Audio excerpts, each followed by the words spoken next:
Hello and welcome back to the booth here at Card Kingdom's Legacy Preservation Series 1K Legacy event.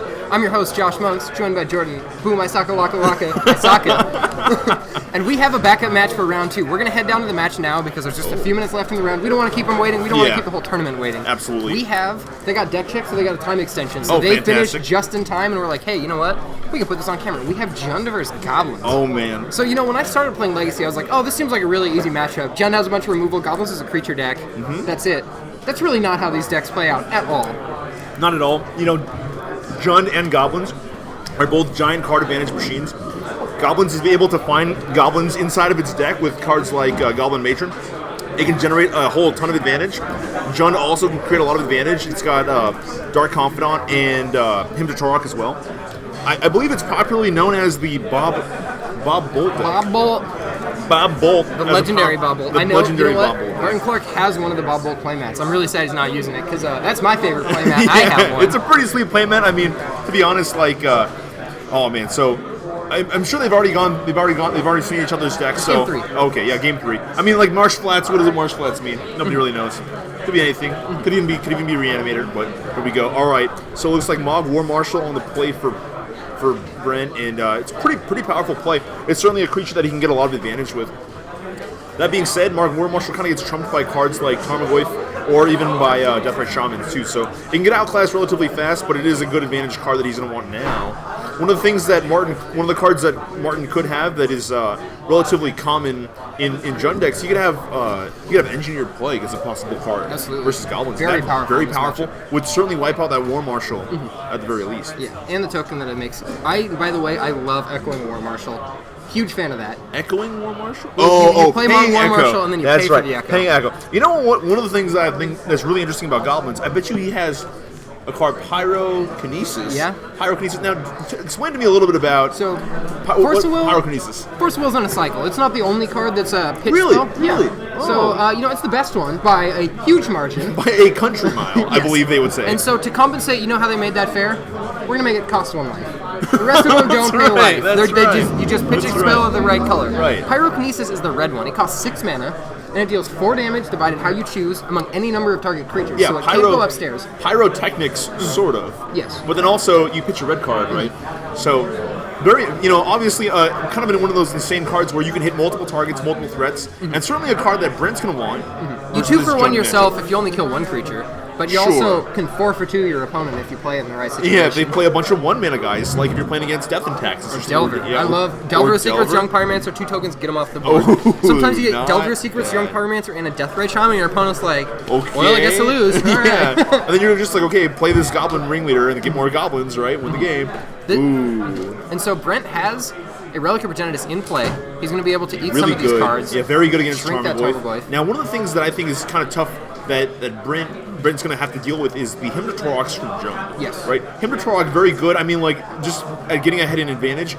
Currently, Brent is holding a Matron, a War Chief, and some other cards, right? And those are cards that Brent really needs to have on the table right now. He really wants them on the table. So Brent only has 1 red mana, so he can't play that War Chief. Unfortunately. But you know what? I really like this. So with the Relic of Progenitus in play, Tarmogoyf is dead to any combat damage. You put damage on the stat, you let damage resolve. Martin goes ahead and blocks the Tarmogoyf. Tarmogoyf eats the token. After damage, go ahead and sack that relic, exile a graveyard. It's still got 1 damage marked on it. Turns into a 0/1. As soon as that trigger resolves, Tarmogoyf's gone. State-based effects. Tarmogoyf's gone. Just dead in the water. Right. So he's going to elect to play Matron here. And I don't actually know if I like playing Matron. You know what I would do here? I would waste Martin and then Risha import one of his Did he lands. pay... so a Wasteland already got played. Yeah, he played the Wasteland. He did not use the Wasteland, though. Well, I mean, there's a Wasteland in the bin. I'm kind of interested to see Martin how did wasted Echo... Brett. Right, so he was able to pay Echo. So this is turn 4. Right, this is turn 4, right. He So got wasted on Echo. turn 3. Martin's turn 3 was play Tarmogoyf, waste your Badlands. Right, okay. And it's certainly hindering Brent right now. He's unable to play some of his goblins that he'd like to have him play right now. I think he's okay, though. One of the things about goblins is, sure, you want to be casting your spells, but your lands do stuff, and you want to use your lands for their land use. Right.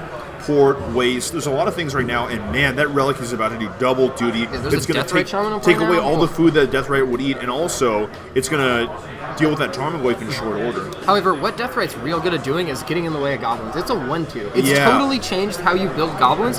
Goblins has to play a bunch of Tarfires now, so if they go turn 1 Lackey, have their opponent play turn 1 Deathrite Shaman, they gotta have an answer for it. And That's right. The staple card that Goblins usually plays in that situation is Gem Palming Simulator. That's right.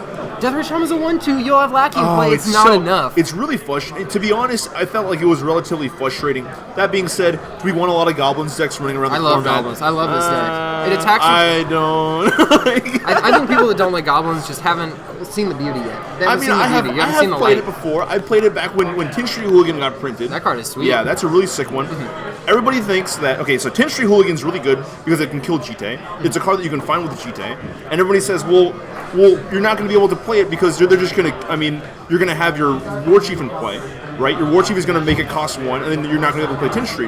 That being said, War Chief is the most important goblin to kill. Like, you kill him first when you have active Jite, right? It gives all your guys haste, makes them all cost 1 less. When you use your Jite, you're shooting the War Chief, they untap, okay, Matron, Tin Tree Hooligan, you're dead. Because right? like when you play GT, you don't like play GT and pass the turn and then suit up GT and attack. You You have to do it in one turn, get that swing Yeah. in there, not let your opponent see it coming. Right. Certainly try to. Okay. War Chief coming down. Brent's gonna try and move to combat step. In response, exile Oh, he wants to hit card. the land. I kind of Sure. like that. Sure. War Chief down. War Chief down. Brent's just Yeah. gonna pass the turn. No reason to attack here. Not really incentivized to. Right. I guess you can just go ahead and block with the Deathray Shaman, and it's like no harm, no foul. Tarmogoyf really doesn't have to get in the way or anything like that. And I feel like Brent, honestly, the Goblins deck has a very good endgame strategy versus Jund, unless Jund has the that's Pithing. Wow. Goblins has the advantage if they get to go long because they have ringleaders over and over again. Yeah, so, better card draw overall. I mean, Martin does have the access to Bob, which is like kind of a pretty big. So Martin's going to play Pithing Needle here, and Brent's going to blow up Relic in response. I actually don't like that. He's got a Tuk Scrapper in his hand, which Zendikar Goblin Ally. When it comes into play, you can destroy an artifact. Whenever it or another ally comes into play, you can destroy an artifact. If you do, Tuk Scrapper deals that much damage. The number of allies you control to target opponent who controlled it. I was waiting for the ally part, Yeah, right? Because so- that's how it deals damage, yeah, right? yeah. I mean, it doesn't like not that the deal damage is a big It'll deal. go upstairs here for Yeah. one, but it's a goblin Yeah. that shoots artifacts. And That's right. sometimes you can get Kiki Jiki Tuk Scrapper going online. Oh boy, You can versus get some Affinity. deets. Yeah, you can get some deets. What's that going on. like? You Yeah. get to lightning bolt them every other turn. So Aether Vial comes down, and I want to know what Pithing Needle named, but I'm gonna go check. Yeah, and it looks like it's gonna be ringleader for Brent Shroud, and oh my, Kranko Mob Boss. Looks like a matron, and man, that was a ringleader if I ever saw one. That's a Kranko, and Martin is almost reeling. Yeah, I mean, there's Ringleader not- just goes so far. and the thing is, he got Kranko. Kranko is just going to be massive in his matchup. I just found out what Pithing Needle named. It's on Kiki Jiki the Mirrored Riker. Okay. And Brent just flips over one of my favorite cards, Krenko Mob Boss. And Kranko, I mean, if you look at the board right now, Martin just played Lightning Bolt. I don't really know how he's going to answer. Abrupt Decay doesn't do it. Punishing Fire doesn't do it. I don't really know how he's going to answer the. Oh boy. Ooh. Force of Will. Pyrokinesis, we're going to cross the street, hit both sides. Wow, that's so dirty because that Tarmogoyf is so 0/1. It's a 0/1. It's super dead. Yeah, it's super dead. Well, actually, you know what? Pyrokinesis goes in the bin. It's So it's the sorcery. it'll turn it into a 1/2. Pyrokinesis deals. And he has a Fetchland to play. Oh. He missed it. Uh-oh. I think he missed it. I think you might be right. I think he missed it. I think you're right. I think it might be too late to go back now, but you're right. he missed we it. didn't. Yeah, we didn't he could count have that. grown. I mean, because what happens is when the sorcery resolves, Tarmogoyf turns Instant, into a it's 1/2, instant. or when it, instant, pretty good. Yeah, it turns When into the- a 2/3. It would turn into a 1/2, right? He missed the fetch land, which would turn it into a 2/3. No, I don't think he had a Land fetch land. instant. Well, it's a fetch land right there, right? Oh, he could have cracked the fetch. Yeah, land. cracked the fetch. Oh, Yeah, I don't- gotcha. yeah. We got a Toxic Deluge from Martin, so Brent's gonna lose his board except for one Goblin token. Which is the reason why that Mob War Marshal is just so freaking powerful, right? It's going to be able to leave things behind when it dies, right? Really, Absolutely. yeah, really gives Martin's you a lot of almost dead. longevity. He's at 7 right now. Brent's Martin- playing the grindy mid-range side of this matchup and also almost killing Martin. Right, and what's really nice about it is Martin. I mean, Brent. He draws another ringleader. that's the power. That's the power, man. This game That's is over the power. very soon. Oh, And you know what? The when thing I'm is, playing against goblins and they top deck that ringleader, you literally just sit back and go, is that two Oh, more guys? no. He finds a Siege Gang Commander, Siege too? Gang Commander. Oh, Look at no. Brent just kind of nod, like, yeah. the thing is, though, is Yeah. he could have played a Krenko this turn. He could have played something that's just as terrifying as this ringleader. Yeah, but this one has haste. Yeah, I mean, this one's gonna kill Martin a little bit quicker. That's for sure. Hard to And- find cards that kill people faster than Krenko Bombos. Yes. That So being Krenko is said, exponential growth, so it gets that damage in quick, but it takes a couple turns to wind up. that's certainly true. Sometimes, though, I've definitely hit someone with a lackey on turn 1, put in Krenko, get my land wasted, never draw another land, get my lackey dealt with, 50 tokens in play. You're just- all right, My man. opponent yeah, can't got- kill the Krenko, guess I'll just double the number of goblins I have every Yeah, turn. not too bad. Certainly not bad at all. And the thing is, Martin just doesn't really, right now, he just doesn't have a good answer to Krenko. Like, he already played his Lightning Bolt. I mean, that deck played his really only Sweeper, plays. too. Yeah, he played. Yeah, He's got to use Maelstrom Pulse here to deal with a ringleader so he doesn't, die. Jeez. And then the Krenko's just going to clean it up. Like, I bet this you- game's over. I mean, I got to believe that You just play Siege Gang here. Why play Krenko and you play Siege Gang? Siege Gang Commander is such a beating. The Siege Gang Commander really makes the lackey hits hurt. Really does. Absolutely. When your opponent puts in, I mean, if your opponent puts in Mog War Marshal, it's like, I mean, they just end up with 2 Goblin tokens the next turn. Yeah. Right? But if you put in something that really like costs 3, 4, 5 mana, oh man, that's where it's really gonna be painful. I mean, like, Lackey's a tempo card, right? So you gotta utilize the tempo properly. Okay. So we're gonna see a waste on that Grove. No more buying back any punishing cards. Haven't Right. seen one yet, but still going Wasteland after. again. Oh, I would have Okay. gone after the Grove again. I would have gone after the second Grove. He's worried about Bolt here. Okay. He's worried about the Bobbies. Oh, Bolties. and you know what? okay. That'll be lethal. It's got That's haste. gonna It's a 2/2. Pretty good. And makes another guy a 4/2. So 4 damage, baby. 4 damage on the board. Wow. Pyrokinesis. I love that card. It's a powerful. tempo card. It's a tempo card. It you know? really is. And you can play it at your opponent's end step. Yep. You can play it during your opponent's combat step. Do whatever you want. I like playing it after blockers or Oh after yeah, damage. yeah, that's one pretty of my good. favorite ones. That's pretty good. One of the cards that I like that's kind of like Pyrokinesis is Fire Covenant.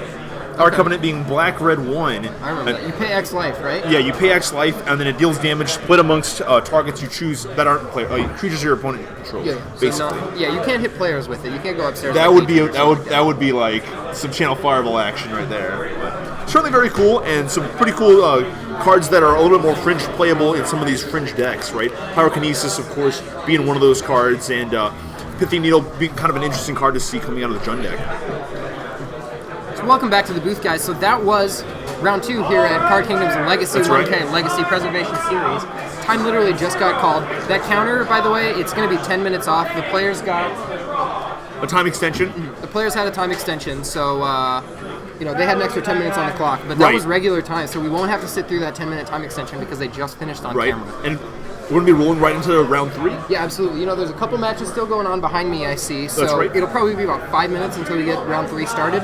So stay tuned, guys. We will be right back with round 3 here at Card Kingdom's Legacy Preservation Series. Stay tuned.